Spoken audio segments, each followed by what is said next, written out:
Suppressor or silencer? I'll say both. I didn't hear you. Oh my god. Alright. Okay.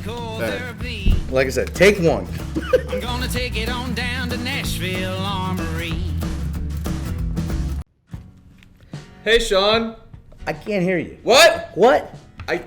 What? Man, I can't hear anything with these things. I know. I wish we had a silencer when we shot guns. Wait a second. Huh? We can have a silencer. This is Tennessee. What are you talking about? Wow, yes we can. We can have silencers. Anyway, guys, thanks again for joining us for another episode of Guns and Coffee. I'm Sean Rumener. I'm Trayce Rogers. I'm Griffin Eckert. And you guessed it, we are going to talk today about silencers. Silencers. So, yeah, we don't need these anymore. Toss those. All right, because we are going silent. About just knocked off my coffee. Well, what do you want to talk about suppressors today, or silencers, or whatever you want to call them? So today we're talking about our personal suppressors and ones we've chosen in our lives, and then talk about how to get a suppressor, and the process of legally owning one, and then cans and suppressors that we offer at National Armory. Cool. So what suppressors do you personally own right now? I own one suppressor. Ooh. It's a brand new thing. All right. I own a rugged Micro 30. That's a And good can. yeah, it's good price can, good company, pretty new to the industry as far as I'm aware. And yeah, I bought it for the main purpose of to put it on a 30 blackout pistol.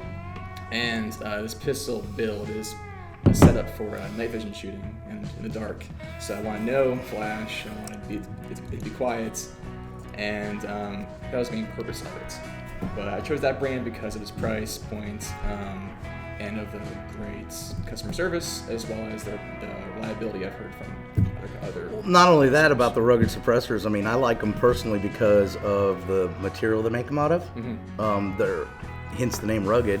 The baffles are made out of a material called stellite, which is made out of, that machine gun barrels are made out of.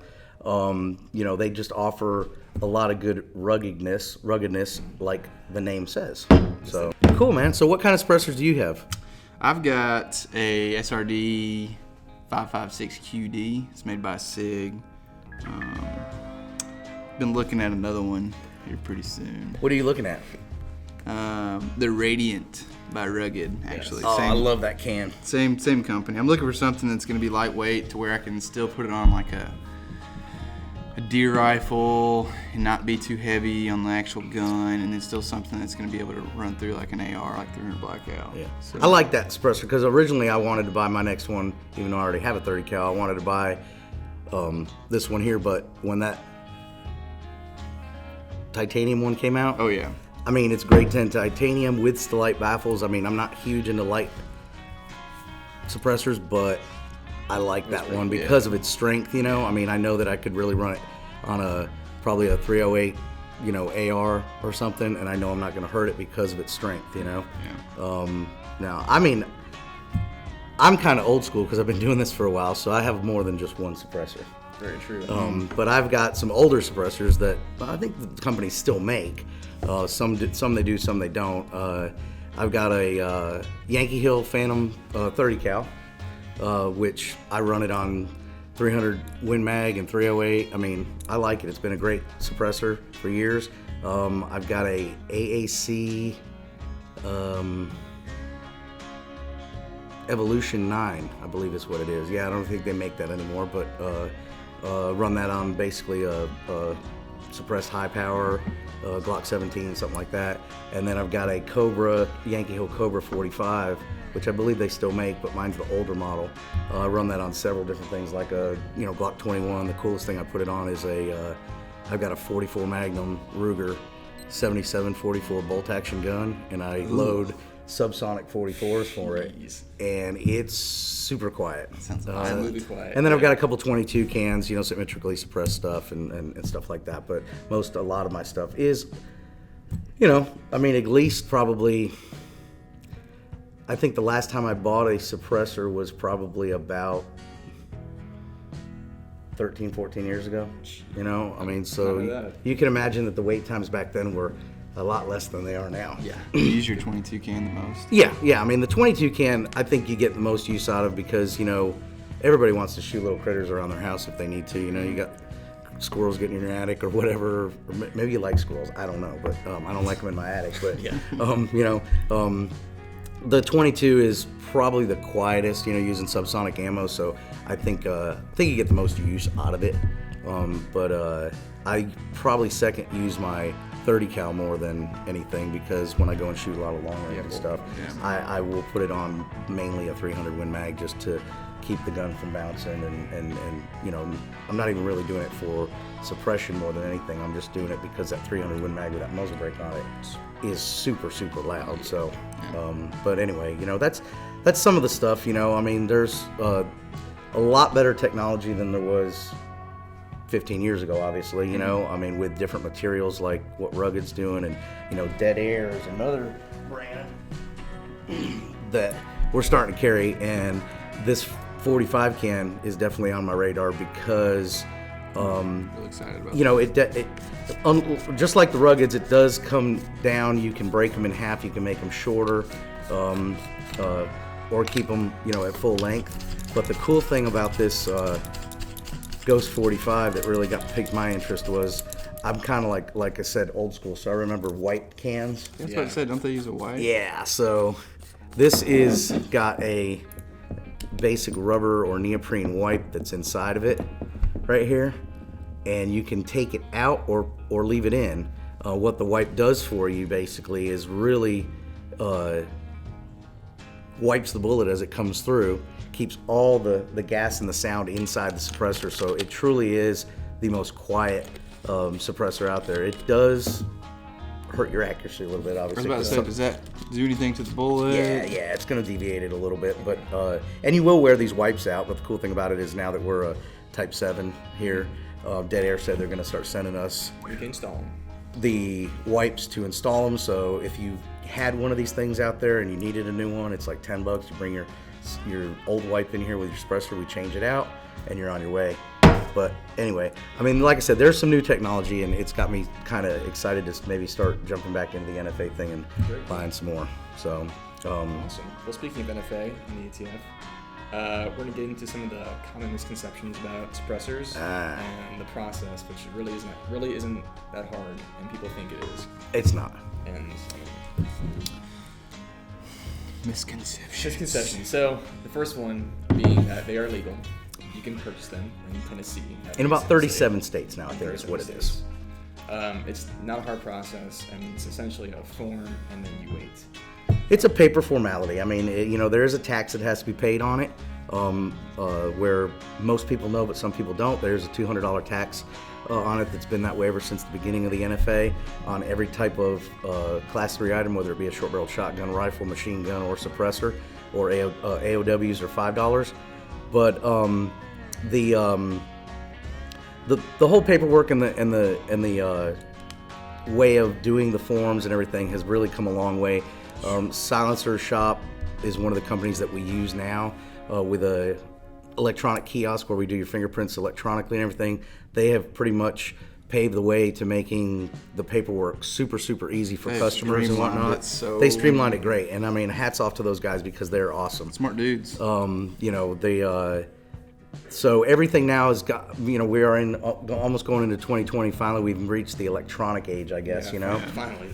But misconceptions are, a lot of people will say, oh, you can't own them, or they're only assassins can have them. What would you use them for unless you were assassin? People don't realize there is a ton of states that allow suppressors to be put on hunting rifles to deer hunt with. All right, and I know you deer hunt. I deer hunt. I don't think you deer hunt yet, but you're going to. But how often do you wear earmuffs when you go hunt? Never. And I was just about to say, just like a lot of people are gonna say, why do you want that? Well, when you're in a deer stand, just like anything else, any kind of hunting scenario, you want to be able to hear the environment. You want to hear things. I do a lot of duck hunting, so you can actually. It's funny. A lot of people will say, "Oh, that's kind of crap," but you can hear ducks flying. Mm-hmm. And same thing with a deer. You can hear them walking. And, like you want to be able to hear certain things, like a squirrel barking, because it's like, it's being able to hear something coming up on them and scare them. Oh yeah. So those are just big things that you want to be able to hear and shooting 300 Win Mag or a 308. Or even a 5.56. I mean, I'll tell you Sucker's loud. personally, I mean, you know, my kids hunt, and the first time that they went out and actually shot one of their first deer, my daughter was shooting an AR of mine, and it had a Surefire muzzle brake on it.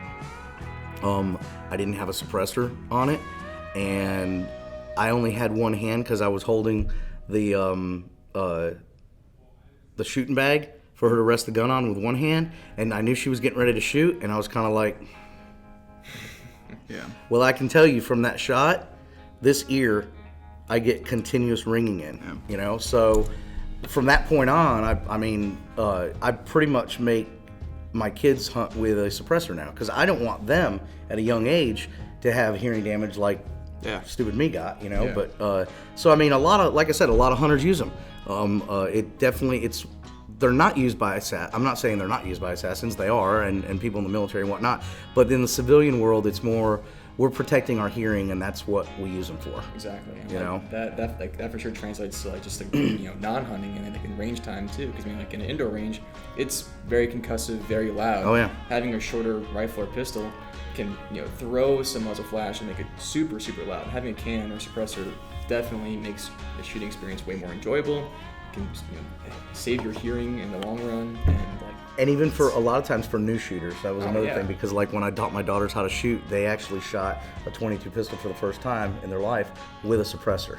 They didn't have any reaction to the noise, they didn't anticipate shots or anything like that. So for new shooters, it's pretty cool too, you know, getting them used to that sound. But, you know, when it really comes down to the paperwork, you know, and doing these forms, we've got a way now where we streamline it. You know, I mean, if you came into the store, we're gonna run you through a kiosk that we have that does all your fingerprints.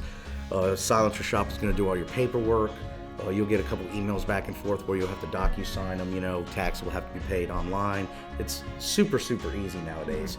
The wait times, you know, that's the thing that everybody hates. Obviously, I hate it. Everybody else hates it. We wish we could sell these things over the counter, just like a firearm with a simple 4473 and a background check. But the ATF still controls them, and they're on the registry, so it is what it is now. But wait times right now, what we're seeing is about 9 to 10 months.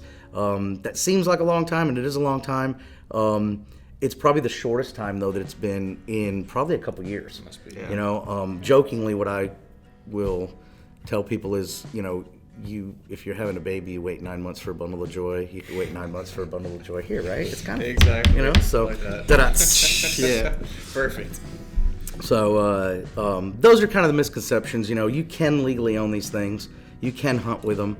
You can recreational shoot with them. You know, transportation of them throughout the state is purely free. You know, depending on the state you live in. But most states that allow them, you can transport them. You know, within the state. Actually, suppressors, I believe now you can transport out of state without notifying ATF. It's only short barrel rifles, shotguns, and machine guns that you have to. So that's another, you know, pretty cool thing about them. They're just all in all a lot of fun, you know. Yeah. They're great. We love them a lot. And because we like them so much, we offer them at the Armory. Yeah, we sell a lot of them.